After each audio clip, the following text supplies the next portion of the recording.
चलिए sir start करते हैं। बिस्मिल्लाहिर्रहमानिर्रहीम। हमारा पहला टॉपिक जो कि हमने Kaif 5 that is financial accounting and reporting 2 में स्टार्ट करना है, इसका नाम है, इसका टाइटल है IAS 16 दैट इज लीजेस। अब लीजेस के हवाले से जो बिल्कुल बेसिक अंडरस्टैंडिंग है लीजेस होती क्या है ये आप सबको आइडिया है, क्योंकि हमने FR 1 में तो लीज के हवाले से कोई अकाउंटिंग ट्रीटमेंट कवर नहीं की।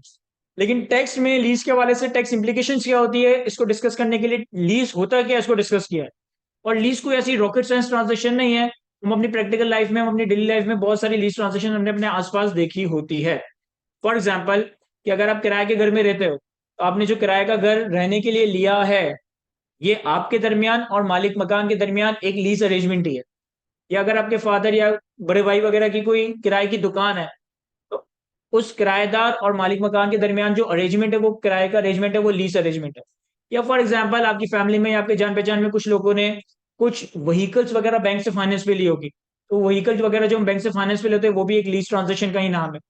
तो प्रैक्टिकली देखिए, प्रैक्टिकली हमने ये चीज हमें अंदाजा है कि अगर एक बिजनेस है, अगर एक कंपनी है, तो उसको स्टार्ट करने के लिए और उसको रन करने के लिए कंपनी को फंड्स की जरूरत है, पैसों की जरूरत है। अब जब भी फंड्स या पैसों की जरूरत होगी तो कंपनी दो तरह के लोगों की तरफ ही देख सकती है। या तो कंपनी अपने शेयर होल्डर्स की तरफ देख रही होगी या कंपनी अपने लैंडर्स की तरफ देख रही होगी। जब कंपनी अपने शेयर होल्डर्स की तरफ देखती है और शेयर होल्डर से पैसा इकट्ठा करती है तो उन्हें बदले में कंपनी का इक्विटी होल्डर बना रही होती है, उन्हें बदले में कंपनी अपने ऑर्डिनरी शेयर इशू कर रही होती है। और कंपनी जब अपने लेंडर से पैसा लेती है तो कंपनी अपने पास एक लायबिलिटी क्रिएट कर रही होती है, बदले में उन्हें कोई ना कोई डेट इंस्ट्रूमेंट इशू किया जा रहा होता है। वो TFC हो सकता है, वो प्रेफरेंस शेयर्स हो सकता है, वो बॉन्ड हो सकता है, वो कोई ना कोई लायबिलिटी कंपोनेंट हो सकता है। प्रैक्टिकली हम पैसा अपने इक्विटी होल्डर्स या अपने लेंडर्स से लेते क्यों हैं? ताकि हम अपना बिजनेस स्टार्ट कर सके, ताकि हम अपना बिजनेस रन कर सके। अब जब बात आती है कि बिजनेस को स्टार्ट करने की, बिजनेस को रन करने के लिए, तो हमें बिजनेस को स्टार्ट करने के लिए, रन करने के लिए खर्चा करना पड़ता है। फॉर एग्जाम्पल कि जब मैंने और सर इब्राहिम ने IQ school of finance start किया तो ये मेरे और सर इब्राहिम का एक जॉइंट वेंचर तो था, लेकिन हमें IQ स्कूल ऑफ फाइनेंस को प्रॉपरली एक ऑर्गेनाइजेशनल फॉर्म में स्टार्ट करने के लिए कुछ ना कुछ कैपिटल चाहिए था। कुछ ना कुछ हमारे पास कैपिटल होगा तभी तो हम एक जगह रेंट पे ले सकते होंगे, क्योंकि हमें ऑब्वियसली अगर कोई जगह रेंट पे लेनी है तो हमें कुछ ना कुछ सिक्योरिटी डिपॉजिट, कुछ ना कुछ एडवांस रेंट देना पड़ता है। फिर हमें अगर स्कूल के लिए फर्नीचर चाहिए, इक्विपमेंट्स वगैरह चाहिए तो हमें पैसा इंजेक्ट करना पड़ता है। फिर जब हमने स्कूल चलाना स्टार्ट किया तो ऐसा तो नहीं होता कि डे 1 पे हमारे पास इतनी फीस कलेक्ट हो जाए कि मैं अपने रेगुलर खर्चे फाइनेंस कर सकूं। मुझे उस वक्त भी कुछ ना कुछ कैपिटल चाहिए होता है एटलीस्ट स्टार्ट में, ताकि मैं अपनी रेगुलर जो मंथली एक्सपेंसेस हैं, एडमिन की सैलरी हो गई, इलेक्ट्रिसिटी हो गया, रेंट हो गया, ये सारी चीजें पे कर सकूं। तो कंपनी को फंड चाहिए होता है अपने बिजनेस के डिफरेंट एसेट्स को परचेज करने के लिए, अपने रनिंग एक्सपेंडिचर्स को मीट करने के लिए। कंपनी को अगर फंड चाहिए तो कंपनी अपने इक्विटी होल्डर से पैसा ले सकती है, अपने लेंडर से पैसा ले सकती है। एक और तरह है अपने बिजनेस को अपनी बिजनेस को फाइनेंस करने के लिए कि आप लोगों से पैसा ना लो, आप लोगों से डायरेक्टली एसेट ही लीज पे ले लो। भाई फॉर एग्जांपल कि अगर मुझे IQ के लिए एसी चाहिए तो मेरे पास एक ऑप्शन तो ये है कि मैं एसी जाके मार्केट से परचेज कर लूँ, लेट से 2 लाख रुपए का।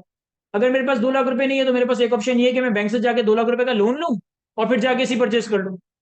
मैं ऐसा भी कर सकता हूँ कि किसी मैं इलेक्ट्रॉनिक कंपनी के पास जाऊं और उनसे कहूं कि भाई मुझे एसी चाहिए, क्या आप मुझे एसी किराए पे सेल या इस्तेमाल करने के लिए दे सकते हो?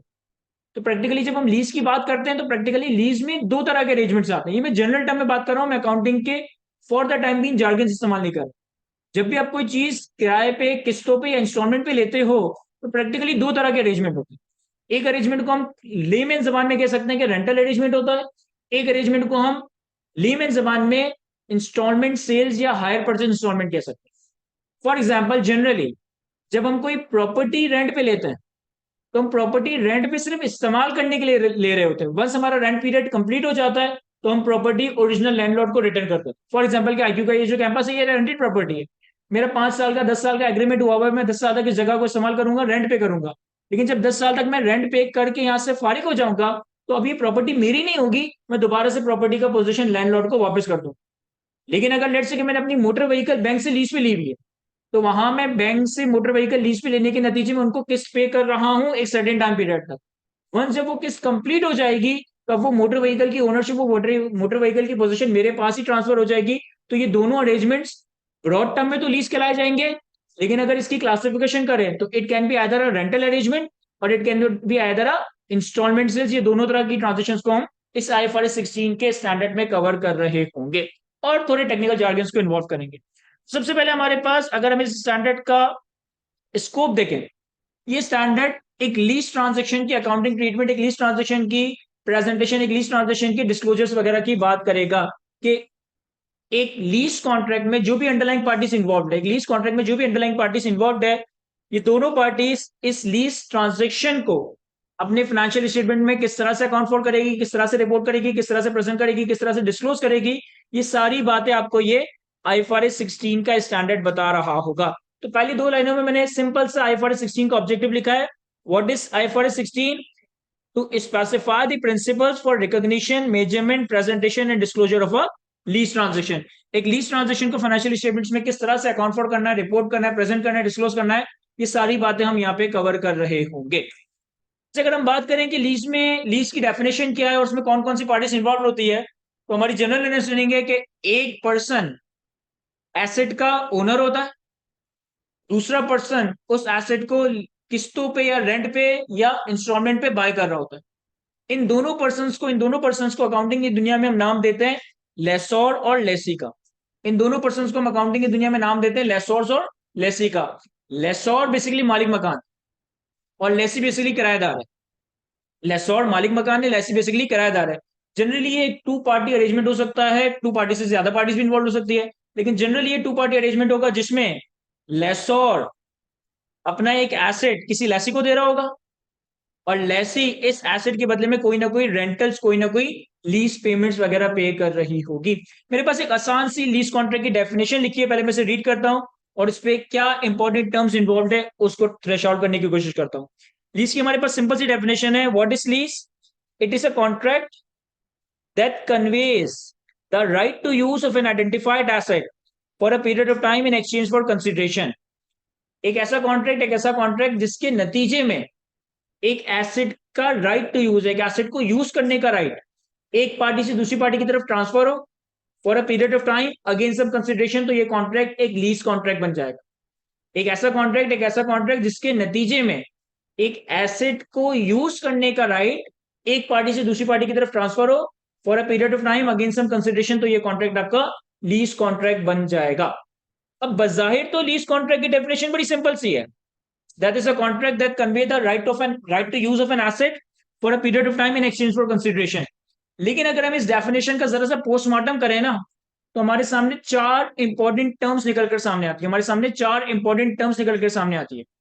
पहली term, there must be an asset, और more specifically there must be an identified asset. एक लीज ट्रांजेक्शन बनने के लिए, एक लीज कॉन्ट्रैक्ट बनने के लिए एक आइडेंटिफाइड एसेट का होना जरूरी है। दूसरा important concept, there must be a transfer of right to use. There must be a transfer of right to use, कि उस आइडेंटिफाइड एसेट का राइट टू यूज, उस आइडेंटिफाइड एसेट को यूज करने का राइट एक पार्टी से दूसरी पार्टी की तरफ ट्रांसफर हो रहा हो। तीसरा important term, period of time. ये जो अरेंजमेंट होगा, ये जो लीज कॉन्ट्रैक्ट होगा, इसका कोई ना कोई टाइम ड्यूरेशन होगा। इसको हम आईएफआरएस 16 में पुकारेंगे लीज टर्म के नाम से। इसको हम आईएफआरएस 16 में पुकारेंगे लीज टर्म के नाम से। What is the period of time? Lease period of time is called the lease term. और अगेन, ये लीज टर्म जरूरी नहीं है कि नंबर ऑफ डेज या नंबर ऑफ मंथ्स में ही हो। ये लीज टर्म जरूरी नहीं है कि नंबर ऑफ डेज या नंबर ऑफ मंथ्स में ही हो सकता है कि ये किसी प्लांट एंड मशीनरी की प्रोडक्शन कैपेसिटी हो। भाई फॉर एग्जाम्पल, मैंने ये कैंपस रेंट पे लिया 5 सालों के लिए, तो मेरा लीज टर्म कितना है? 5 साल। मैंने जनरेटर लीज पे लिया, फॉर एग्जाम्पल मैंने जनरेटर लीज पे लिया कि मैं इससे इन टोटलिटी 1 लाख केवी की इलेक्ट्रिसिटी प्रोड्यूस करूं। अब वो मेरी मर्जी है कि मैं 2 साल में प्रोड्यूस करूं या 4 साल में प्रोड्यूस करूं। तो यहाँ पे मेरा lease term number of days या नंबर ऑफ मंथ्स या नंबर ऑफ ईयर्स की बेसिस पे नहीं आ रहा, बल्कि उस जनरेटर की प्रोडक्शन कैपेसिटी की बेसिस पे आ रहा है। तो लीज टर्म एक पीरियड ऑफ टाइम है। It might be in number of days, in number of years, और it might be the production capacity of any plant and machinery. और तीसरा, और सॉरी, चौथा इंपॉर्टेंट कॉन्सेप्ट है in exchange for consideration. Lease contract में कोई ना कोई कंसिडरेशन इन्वॉल्व होगी, जिसे हम आने वाले वक्तों में लीज पेमेंट्स का नाम दे रहे हैं। अब बाजाहिर तो लीज कॉन्ट्रैक्ट की डेफिनेशन बड़ी सिंपल सी कॉन्ट्रैक्ट डेफिनेशन है कि एक ऐसा कॉन्ट्रैक्ट जिसके नतीजे में एक आइडेंटिफाइड एसेट को यूज करने का राइट, एक आइडेंटिफाइड एसेट को यूज करने का राइट एक पार्टी से दूसरी पार्टी की तरफ ट्रांसफर हो for a period of time against some consideration, इस कॉन्ट्रैक्ट को हम लीज कॉन्ट्रैक्ट का नाम दे रहे होंगे। लेकिन जब मैं इस डेफिनेशन को थोड़ा डिटेल पोस्टमार्टम करता हूं, तो चार इंपॉर्टेंट क्राइटेरियाज हैं, वो होंगे तो एक कॉन्ट्रैक्ट लीज कॉन्ट्रैक्ट बनेगा। There must be an identified asset, there must be the transfer of right to use of the asset, there must be some lease term, and there must be some lease payments. लेकिन चार terms को तो मैं explain करूंगा आने वाली classes में कि आइडेंटिफाइड एसेट क्या होता है, राइट टू यूज एसेट क्या होता है, और लीज टर्म किस तरह से कंक्लूड होगी, लीज पेमेंट्स में क्या क्या चीजें आएंगी, ये सारी बातें तो हम आने वाले वक्त में कवर करेंगे। लेकिन इस डेफिनेशन की इंपॉर्टेंस के हवाले से मैं आपको एक एग्जांपल देता हूं। फॉर एग्जांपल कि मेरे पास कुछ गुड्स है और मुझे उन गुड्स को लोकेशन ए से लोकेशन बी पे ट्रांसफर करना है। मेरे पास कुछ गुड्स हैं और उस गुड्स को मुझे लोकेशन ए से लोकेशन बी पे ट्रांसफर करना है। तो मेरे पास एक तरीका यह है कि मैं एक ट्रक रेंट पे लेकर आऊं, उन गुड्स को ट्रक में लोड करूं और लोकेशन ए से लोकेशन बी पे लेके चला जाऊं। एक तरीका तो यह है। दूसरा तरीका यह है कि मैं एक ट्रक वाले को लेकर आऊं और उसको कहूं कि भाई मेरे फलां गुड्स लोकेशन ए से लोकेशन बी पे ट्रांसफर करने हैं। दोनों में इस दोनों ट्रांजेक्शन में अंडरलाइन ट्रांजेक्शन से मैंने बेनिफिट क्या हासिल किया कि मैंने अपने गुड्स को लोकेशन ए से लोकेशन बी लोकेट ट्रांसपोर्ट करवा दिया। लेकिन ये दोनों कॉन्ट्रैक्ट लीज कॉन्ट्रैक्ट नहीं है।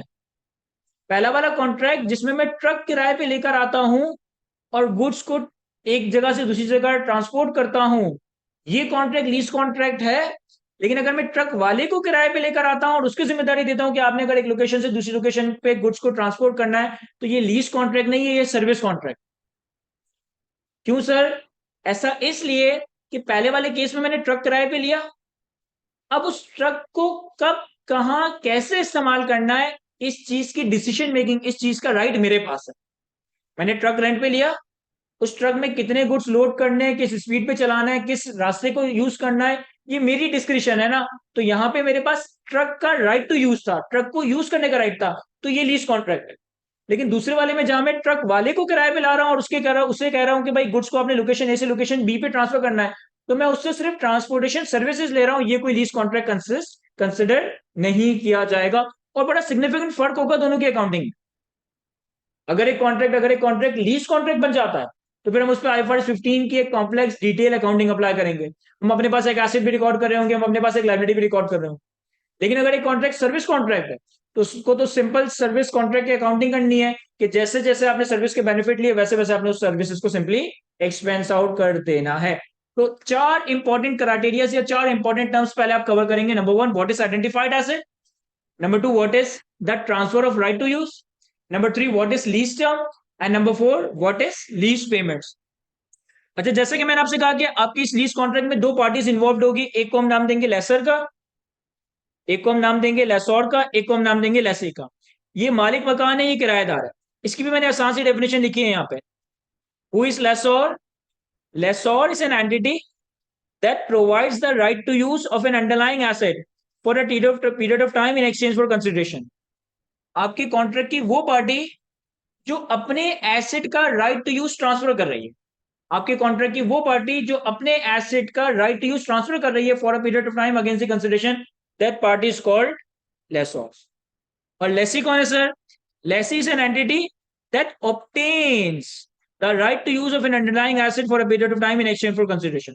आपके कॉन्ट्रैक्ट की वो पार्टी, आपके कॉन्ट्रैक्ट की वो पार्टी जो किसी और के आइडेंटिफाइड एसेट का राइट टू यूज हासिल कर रही है for a period of time against some consideration, तो ये पार्टी आपकी लेसी कहलाई जाएगी। आईफआरएस 16 में हम इन दोनों के पर्सपेक्टिव से अकाउंटिंग ट्रीटमेंट देखेंगे कि एक लीज ट्रांजैक्शन में लेसी अपनी किताबों में लीज कॉन्ट्रैक्ट को किस तरह से अकाउंट फॉर करेगा, डिस्क्लोज करेगा, और लेसोर अपनी किताबों में लीज ट्रांजैक्शन को किस तरह से अकाउंट फॉर करेगा, डिस्क्लोज करेगा। दोनों पार्टीज के पर्सपेक्टिव से आप लोगों को अकाउंटिंग ट्रीटमेंट कवर करवाई जा रही होगी। तो आगे बढ़ने से पहले हमने सिंपल लीज कॉन्ट्रैक्ट की डेफिनेशन देखी। Contract that transfers that conveys the right to use of an identified asset from one person that is lessor to another person that is lessee for a period of time that is called lease term against some consideration that is called lease payments.